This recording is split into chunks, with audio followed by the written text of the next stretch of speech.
La parole est à monsieur Charles de Courson, qui reste bien parmi nous. Pour le moment. Pour le moment. Et je m'en réjouis.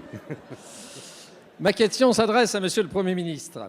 Afin de donner des réponses au mouvement des Gilets jaunes, le président de la République a décidé de 5 mesures. Pour 2 d'entre elles, la suppression de toute hausse de la fiscalité énergétique en 2019 et la défiscalisation des heures supplémentaires, elles correspondent à ce qu'avait demandé notre groupe depuis plusieurs semaines.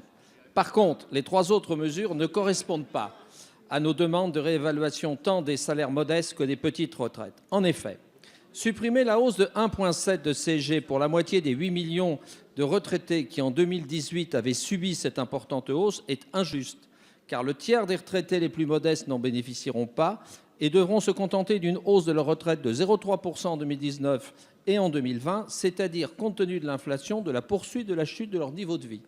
De plus, rembourser à ces 3,8 millions de retraités en juillet 2019 les 1,7 points de CSG prélevés de janvier à juin est totalement incompréhensible.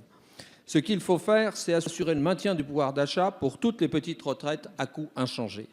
De plus, augmenter de 100 € par mois le revenu de nos concitoyens gagnant entre 0,5 et 1,5 SMIC en augmentant de 2,5 milliards les crédits de la prime d'activité n'est pas le bon moyen pour revaloriser les bas salaires.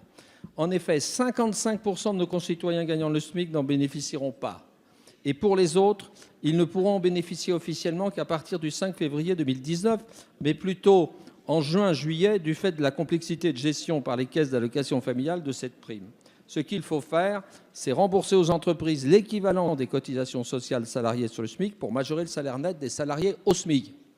Enfin, la prime facultative défiscalisée et désocialisée de Noël dans la limite de 1 000 € n'est pas une bonne idée, car ce sont comme toujours les salariés des secteurs déjà les plus favorisés qui en bénéficieront, le pétrole, les banques, les assurances, alors que ceux des secteurs les moins favorisés n'en bénéficieront pas. Ainsi, monsieur le Premier ministre, la question de notre groupe Liberté et Territoires est toute simple.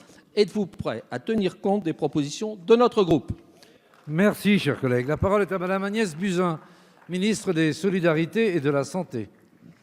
Merci, Monsieur le Président, Mesdames et Messieurs les députés, Monsieur le député Charles de Courson.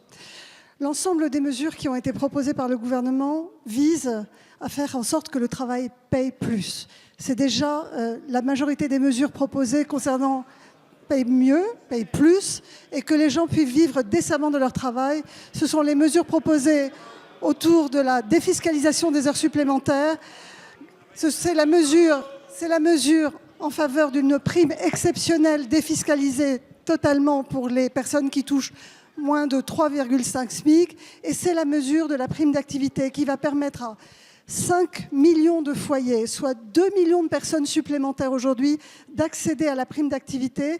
Ce sont des gens qui aujourd'hui sont salariés du privé, agriculteurs, indépendants, agents publics et qui aujourd'hui ont du mal à vivre de leur travail. Ces personnes aujourd'hui pourront avoir, dès le 5 février, si elles remplissent en ligne leur déclaration concernant les revenus, une prime d'activité allant jusqu'à 100 € par mois, jusqu'à 1,3 SMIC pour les célibataires, allant jusqu'à 1,9 SMIC pour les familles monoparentales avec un enfant. Je pense que grâce à ces mesures, nous répondons clairement à la demande des personnes qui ont manifesté leur colère et leurs difficultés du quotidien et nous élargissons considérablement les personnes bénéficiaires de la prime d'activité. Vous nous interrogez sur les retraités, monsieur de Courson. Les retraités font l'objet de mesures complémentaires que vous avez oublié de signaler. D'une part, nous créons une aide à la complémentaire santé qui va être fusionnée avec la CMU, qui va permettre à tous les retraités modestes aujourd'hui d'accéder à une complémentaire à moins de 1 € par jour. C'est 30 € d'économie par mois pour des retraités, jusqu'à 60 € d'économie par mois pour des couples de retraités modestes. Nous mettons en place le reste à charge zéro, qui est un point de dépense très important des retraités aujourd'hui, vous le savez, sur l'optique, le dentaire et les audioprothèses. Nous agissons par tous les moyens. Ministre.